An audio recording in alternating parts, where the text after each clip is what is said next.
Karl, I want to pick up on that, but I want to ask you specifically because you kind of have a dog in this fight. As we mentioned earlier, you're the one of the founders of American Crossroads, and you're also starting this group that was discussed in the last segment, Conservative Victory Project. And the idea is to help Republicans in their primaries back people that can actually get elected in general elections. Sarah Palin went after you at CPAC yesterday. Let's take a look.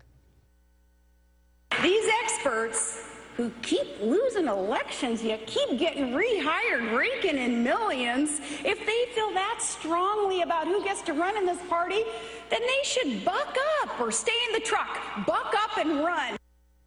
So you bucking up? I'm not quite sure I got that, but it's bucking up, staying in the truck, or running. Palin says, basically, in her first line in that, was that the last thing the party needs is people from the Washington establishment, didn't mention your name, but I think you were who she was talking about, vetting Republican candidates. Well, first of all, I live in Texas. I don't live in Washington. Yeah, second, but you're a little dirty here now. Second of all, look, Sarah Palin should be agreeing with this. She didn't support Todd Akin. And when he said the reprehensible things he said, she wisely came out and said he ought to get out of the race. This is the legitimate rape candidate The legitimate rape candidate in Missouri. If she can play in primaries, other people can play in primaries. Now, I do have to set the record straight on two things. First of all, raking in millions. I'm a volunteer. I don't take a dime from my work with American Crossroads. I even pay my own travel expenses out of my own pocket. I thought Sarah Palin was about encouraging volunteer grassroots activity. I'm a volunteer. Second of all, look, I appreciate her encouragement that I ought to go home to Texas and run for office. I'd be enthused if I ran for office to have her support.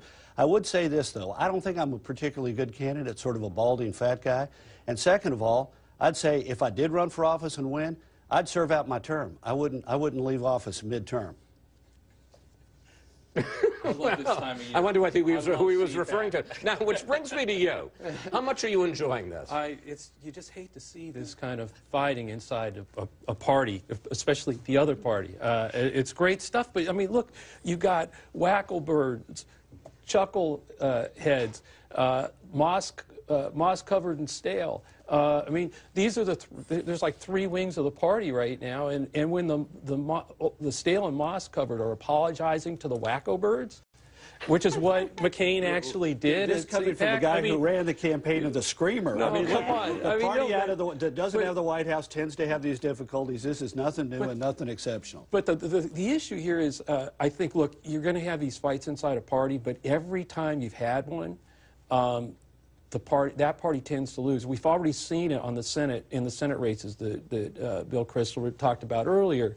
You know, you give up something when you have these fights. And we've had them in the Democratic Party, but it doesn't bode well for 2014 or 2016 because it's going to be settled in those primaries. It's not going to be settled in this intervening time right now. This is going to be a fight that goes down in those House races, Senate races in 2014. And in the end, these two or three wings are going to have a fight for the presidency in 2016.